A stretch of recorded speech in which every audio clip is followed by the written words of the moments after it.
Hello, and good afternoon. So last semester, I walked into this classroom. It was my ancient philosophy classroom. And on the chalkboard, someone had taken the unimaginable amount of time to draw a snowy landscape with mountains in the back, with snow-capped peaks, evergreen trees with frosted tips, a pack of wolves running off in the distance, a couple of bears, and a cabin. And it got us talking about how my philosophy professor, when he was in grad school, hated traveling sometimes because there would be these long commutes that were made even longer by bear jams. And the first thing that popped into my head was a bunch of bears playing a bongo. But I realized that probably didn't make sense. And so the next thing I thought of was perhaps a huge jar of bear jam sitting on my mom's shelf in her kitchen. But I realized that didn't really make sense either. And then I subsequently realized that it's just a traffic jam that's caused by people looking at bears as they're just out doing their thing in the forest.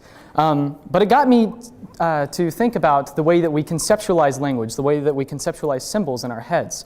And so I wanted to give a few examples, starting off with perhaps one of the most simplest of symbols, a horizontal line. If you look at horizontal lines in chemistry, there are two very quick ways in which you can represent it. It can mean bonding between two elements, so like a carbon atom and a carbon atom can be added together with a horizontal line, or depending on where it's located, it can mean a charge, like in a chlorine ion. In mathematics, it can mean subtraction, or if you add two, one on top of the other, you can have what represents equivalency. In poetry, in literature, it can represent an extended pause, a break in thought, something that is designed to make you think more about a particular piece or a group of words or sentences that are on a page. And if you think about it, that means that we're using these symbols in a variety of different classroom settings and languages, written and spoken, and so we're really fluent in a lot of different languages. We just don't really realize it. But how do we organize these things? How do we codify them, normalize them, and make sense of them? Because obviously you can have a myriad of symbols used in a myriad of ways. Well, these symbols become characters, these characters become words, sentences, and sentences put into paragraphs, which are put into books or poems and what have you. So my question is, books are clearly important because that's how we organize our beliefs and what we know about the world and what we feel. So what if we lost our love for books? This is partially inspired by two books that I wrote, that I read over the summer. One was 1984 by George Orwell. Another one, which I want to focus more on, was Fahrenheit 451 by Ray Bradbury.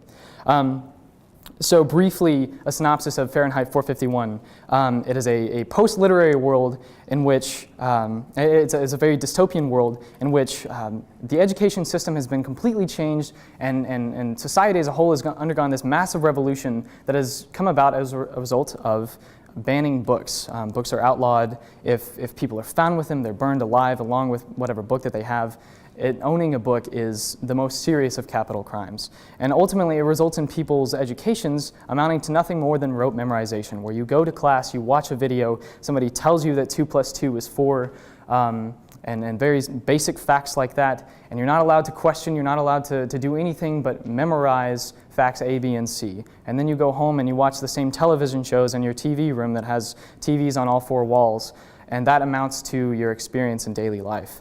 Any more than that, and you start to make people uncomfortable. And so that ultimately amounts to institutions and people thinking and saying the same things, and consequently, they say nothing at all.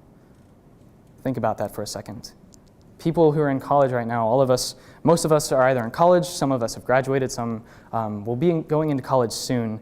Imagine a world in which perhaps a what if conference in which we all get up and give the same presentation, where I say, hello, this is the what if presentation, or my what if presentation.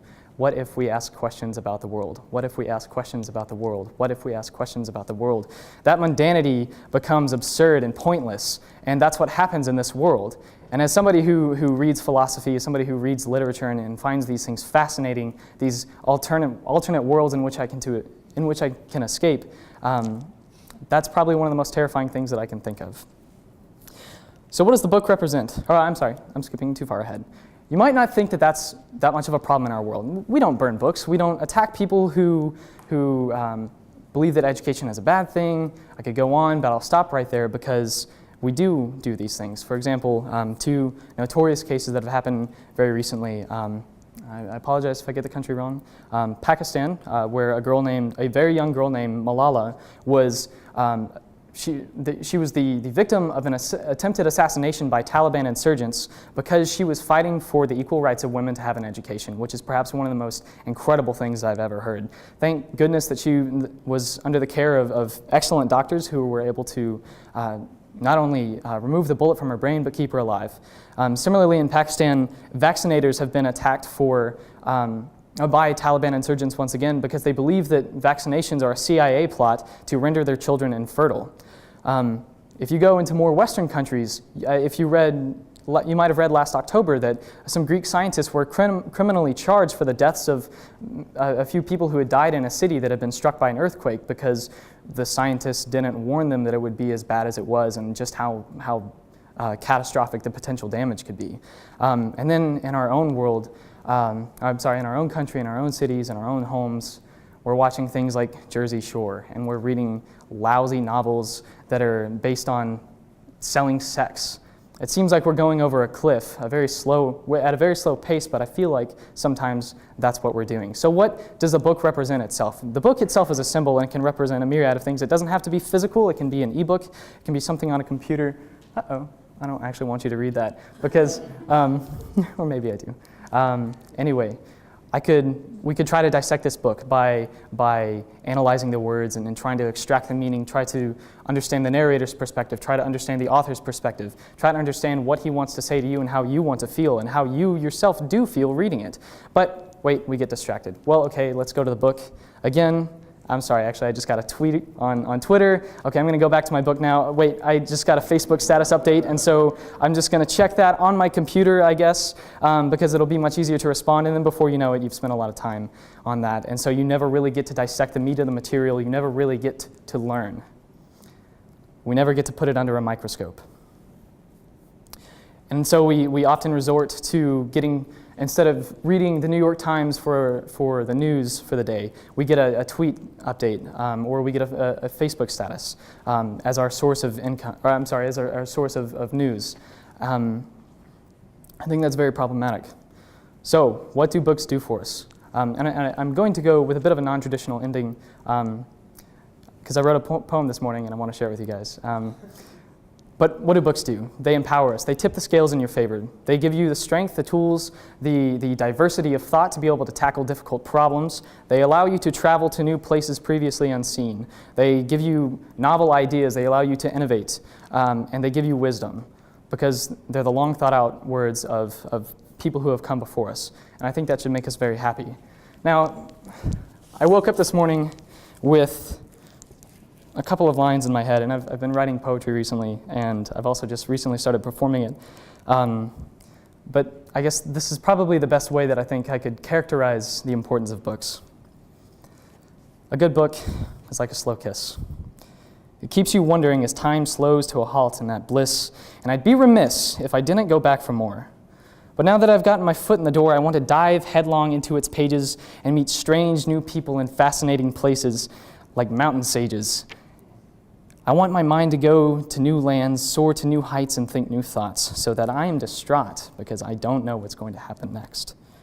I want to spend 1,001 nights in Arabic lands, lost exploring the treasures hidden in desert sands. I want to plunge 20,000 leagues under the sea, spelunk caves, and surf waves of thought generated by the gravity of curious minds. I want to smell the saccharine perfume of a wild rose, wafting across the greenest of pastures after a gentle rain. May I travel mountains beyond mountains and follow detectives through the streets of Barcelona, Spain. I want Neruda to scribe the most profound emotions of my heart and Beethoven to play the strings. As long as I have a brain in my head and feet on my legs, I hope and I pray that my questions never subside, but rather that they be multiplied. I want active curiosity to be my guide. Thank you.